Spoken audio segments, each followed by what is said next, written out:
Bahaya nih bahaya, ada maling bebek keliaran.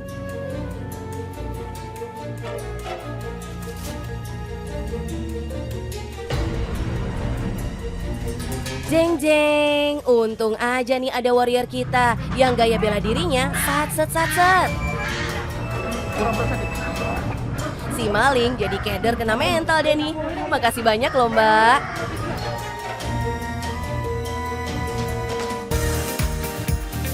Lah, ternyata superwoman kita inilah bos yang punya kerajaan bebek dari Bekasi Timur.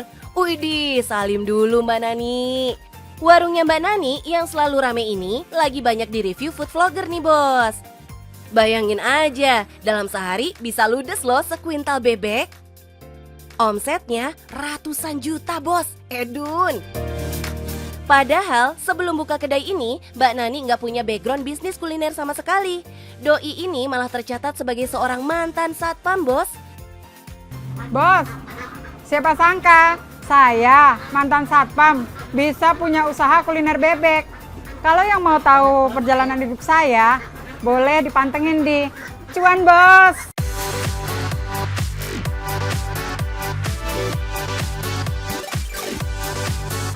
Aduh, salim lagi deh mbak. Pantesan jagoan banget bela dirinya. 7 tahun bertugas jadi satpam di Pulau Gadung, bikin mentalnya ditempa dengan luar biasa. Modal ijazah SMA yang dibawanya merantau ke Jakarta membuatnya banyak sekali belajar bos.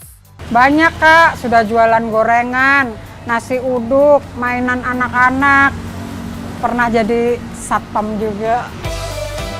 Keren kali, semua dijabanin demi bertahan hidup. Tapi emang udah kelihatan mental pengusahanya ya. Jatuh bangun bisnis gak pernah bikin Mbak Nani nangis. Tapi kok akhirnya hoki jualan bebek? Gimana ceritanya mbak? Jadi kan karena gajinya kecil, jadi memang bebek ini istimewa waktu saya masih agak muda dulu. Makan bebek mahal bisanya kalau pas akhir bulan, kalau pas gajian gitu. Nah, gimana caranya sekarang saya menciptakan bebek yang bisa dimakan orang, nggak harus setiap sebulan sekali. Terenyuh nggak tuh dengernya bos? Di sini nih kita bisa nemuin seporsi nasi bebek packing cuma 17 ribuan aja. Demi dapat harga bahan baku yang murah, Mbak Nani kerjasama dengan para peternak bebek di Subang, Jawa Barat bos. Beli langsung dari tangan pertama, bikin si packing yang biasanya mahal bisa dijual harga cincai. Karena bebek packing ini dia lebih juicy, lebih berdaging banget gitu. Beda dengan bebek-bebek yang biasanya gitu. Dengan bumbu rempah yang ini sangat meresap gitu, jadi enak banget.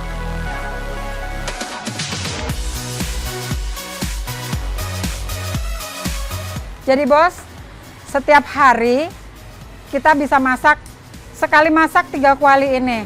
Tapi bisa direfill 3 kali, jadi total sehari kita masak 9 kuali ini.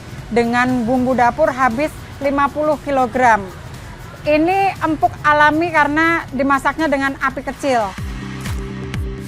Gila, sehari ludes loh 9 kuali begini. Sekuintal bebek tiap hari selalu habis pindah ke perut para langganan Mbak Nani. Gimana enggak, lawang bumbunya meriah begini, gak pelit sama sekali. Dijamin pedas gurihnya, nampol sampai ke hati. Saya sudah komitmen sih, saya tidak akan pernah merubah rasa. Jadi sistemnya ya kalau misalnya cabai mahal, ya berarti untungnya pas cabai mahal berarti untung saya berkurang. Ini nih, cakep banget prinsipnya. Kepuasan pelanggan jadi prioritas nomor 1. Buktinya nih, buat yang gak suka bebek, tetap bisa dolan ke sini buat menyantap sate monster Marangi. Dagingnya beneran monster bos, gede-gede banget. Beda jauh kan sama sate pada umumnya? Setusuk sate begini beratnya bisa nyampe 200 gram. Pakai daging tenderloin sapi pula. Ini mah sate setara steak namanya. Disantap bareng sop sapinya, alamak seger banget. Pantes aja warung makan ini kursinya nggak pernah kosong. Selalu penuh tiap hari. Jadi penasaran sama cuan yang ngalir dari bisnis manisnya Mbak Nani nih. Boleh bocorin nggak Mbak? Kira-kira setiap harinya sekitar 10 jutaan lah. Weleh, ini mah beneran cakep hokinya. Tiap bulan omsetnya bisa buat beli mobil baru. Saking hitsnya, bahkan sebelum Covid, warung ini bisa buka cabang sampai 59 outlet. Sampai jadi langganan semua kalangan. Dari warga biasa sampai pejabat negara, termasuk pedangdut cantik Zaskia Gotik yang ngefans sama masakan super pedas Mbak Nani. Wih, tapi bukan Mbak Nani namanya kalau mental nggak sekuat baja. Ia tetap tegar berdiri saat puluhan cabangnya gulung tikar dihantam pandemi. Dan sampai sekarang hanya tersisa 6 aja. Nangis nggak tuh? Padahal Mbak Nani merintis semuanya dari nol, bos. Jualan pakai gerobakan segala dulu. Ya namanya bisnis ya, ada untung ada rugi. Ya rugi kita sebenarnya banyak juga.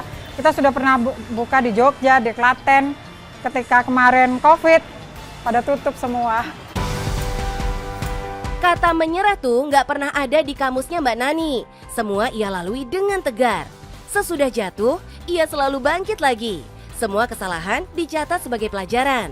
Semua omongan miring cuma lewat aja di telinganya.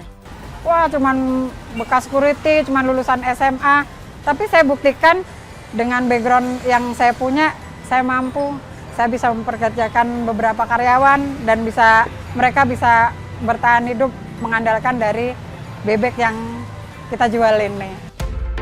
Yes, di bawah manajemen bisnisnya ada puluhan karyawan asal berbagai kota yang menitipkan saluran rezekinya. Gak pandang pendidikan, Mbak Nani melatih semua karyawannya dari nol sampai punya skill yang excellent. Orang-orang yang sudah kesulitan mencari kerja di tempat lain karena terkendala ijazah, masih bisa kerja di tempat saya. Karena memasak itu sebenarnya nggak butuh ijazah yang pasti lah gitu. Jadi saya merekrut banyak yang lulusan SD, lulusan SMP supaya di tempat lain nggak dapat pekerjaan, di tempat saya masih bisa kerja. Gak cuma bisa buka lapangan kerja, Mbak Nani dan timnya sangat rajin berderma.